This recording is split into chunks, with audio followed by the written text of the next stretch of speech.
Hello बच्चों, कैसे हो आप सब लोग। उम्मीद करता हूँ कि आप सब अच्छे और मस्त होंगे। आज हम एक नए सेशन के साथ एक बार फिर आपके सामने हाजिर हुए हैं। क्लास 10th फिजिक्स, जिसमें से हम देख रहे थे अवतल दर्पण द्वारा प्रतिबिंब का बनना। और अवतल दर्पण द्वारा प्रतिबिंब का बनना देख रहे थे, उसमें से हमने 4 कंडीशन देख ली थी। जब वस्तु अनंत पर रखी हुई थी तब देख ली थी, वस्तु अनंत के और वक्रता केंद्र के बीच में थे तब देख ली थी, वस्तु वक्रता केंद्र पर रखी हुई थी तब देख ली थी, और वस्तु वक्रता केंद्र के और मुख्य फोकस के बीच में है तब देख ली थी। तो कुल मिलाकर 4 कंडीशन हमने पिछली वीडियो में देख ली हैं। आज हम कंडीशन नंबर 5 देखेंगे कि जब वस्तु को उठाकर मुख्य फोकस पर रखेंगे। जब वस्तु को मुख्य फोकस पर रखते हैं तब हम देखेंगे वस्तु का प्रतिबिंब कहाँ पर बनता है। ठीक है ना। तो हम देखते हैं जब वस्तु मुख्य फोकस पर स्थित है। जब वस्तु मुख्य फोकस पर स्थित है, हेडिंग डाल लेंगे आप सब। जब वस्तु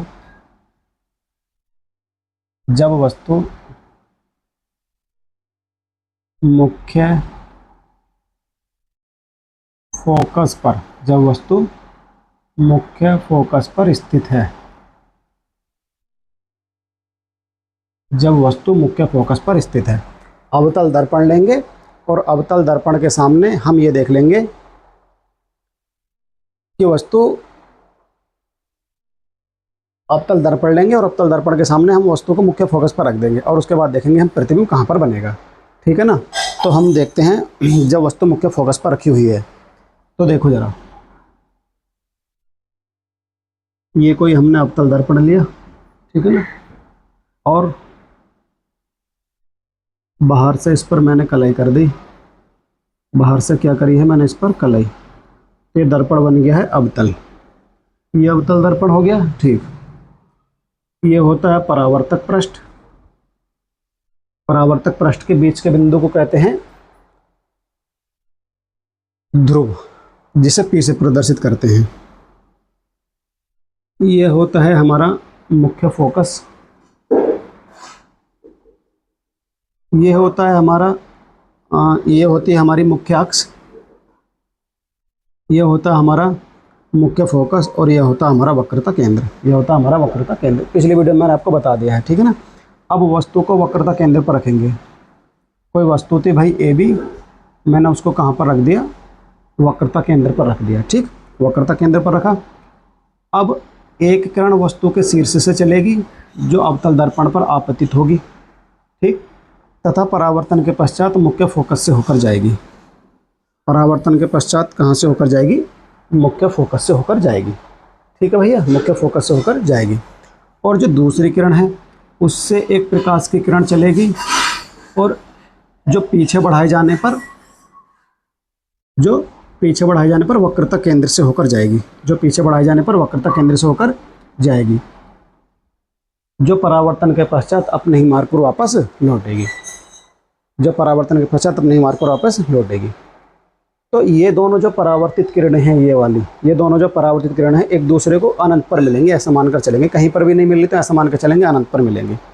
बात यहाँ तक क्लियर हो रही है। ठीक है। जब वस्तु अवतल दर्पण के मुख्य फोकस पर स्थित है तो वस्तु के शीर्ष A से मुख्य अक्ष के समांतर चलने वाली प्रकाश की किरण परावर्तन के पश्चात मुख्य फोकस से होकर जाती है। ठीक, तथा दूसरी किरण पीछे बढ़ाए जाने पर वक्रता केंद्र से होकर जाती है, जो परावर्तन के पश्चात अपने ही मार्ग पर वापस लौट जाती है। इस प्रकार ये दोनों परावर्तित किरणें एक दूसरे को अनंत पर मिलती हुई प्रतीत होती हैं। तो हम लिखेंगे अनंत पर मिलती हुई प्रतीत होती है। तो इस प्रकार अवतल दर्पण के मुख्य फोकस पर रखी वस्तु का प्रतिबिंब अनंत पर प्राप्त होता है, जो वस्तु से बहुत बड़ा होता है और सीधा होता है। बहुत बड़ा होता है और कैसा होता है, उल्टा होता है। ठीक है ना। और कैसा होता है, सीधा नहीं होता, उल्टा होता है। इतनी बात क्लियर हो रही है। ठीक है। अब हम चलेंगे अगली कंडीशन पर। लास्ट की कंडीशन पढ़ेंगे। आज का सेशन मैं लाइव नहीं आ पाया क्योंकि कुछ टेक्निकल प्रॉब्लम थी। पता नहीं इसमें क्या हो गया फ़ोन में। जिस फ़ोन से मैं बनाता हूँ इसमें मेरे आवाज़ के अलावा भी कोई और आवाज़ आ रही थी, तो इसलिए ये रिकॉर्डेड करके मैं क्लास आपके सामने डाल रहा हूँ। जैसे ही इसको मैं सुधार लूँगा तो उसके बाद कल से जो है फिर लाइव क्लास आपको मिलने लगेगी 3 बजे से। अब ये लास्ट की कंडीशन यहाँ से बची है, और लास्ट की कंडीशन जो है, जब अब यहाँ पर रखी थी मुख्य फोकस पर, अब यहाँ से वस्तु को उठाकर मुख्य फोकस से और ध्रुव के बीच में वस्तु को मैं रख दूंगा, ठीक है ना। और हम देखेंगे प्रतिबिंब कहाँ पर बनेगा। इसको मैं कर देता हूँ रफ, इसको मैं रफ कर देता हूँ, ठीक है भैया। तो अगली कंडीशन देखेंगे भाई अब हम।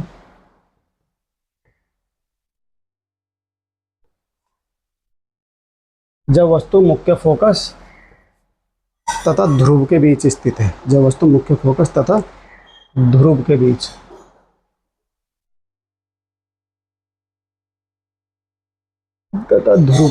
स्थित है, ध्रुव के बीच स्थित है। चलो भैया, ध्रुव के बीच स्थित है, ठीक। अब देखो ध्रुव के बीच स्थित है तो कैसे होगी। अवतल दर्पण बनाना पड़ेगा। ये अवतल दर्पण हो गया हमारा, इस पर कलई कर दी मैंने बाहर से, तभी तो अवतल दर्पण होगा जब बाहर से कलई करूँगा।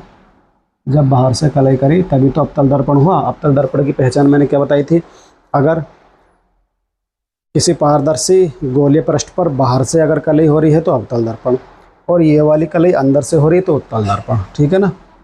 अब जरा देखो, ये होता है इसका ध्रुव, इसको पीछे दिखाते हैं, और ध्रुव नहीं, सॉरी, हाँ ध्रुव ही है ये, ठीक है ना। ये होता है इसका मुख्य फोकस, ये होता है वक्रता केंद्र। इससे पहली स्थिति जो देखी हमने, वस्तु को रखा था मुख्य फोकस पर। अब हम वस्तु को रखेंगे मुख्य फोकस और ध्रुव के बीच में। वस्तु को मुख्य फोकस और ध्रुव के बीच में रख दिया, और वस्तु का नाम रखा ए बी। वस्तु का नाम क्या रखा, ए बी। बात क्लियर हो रही है, ठीक। एक किरण तो वस्तु के शीर्ष से चलेगी, ठीक, जो परावर्तन के पश्चात मुख्य फोकस से होकर जाएगी। जो परावर्तन के पश्चात कहाँ से होकर जाएगी, मुख्य फोकस से होकर जाएगी, ठीक है।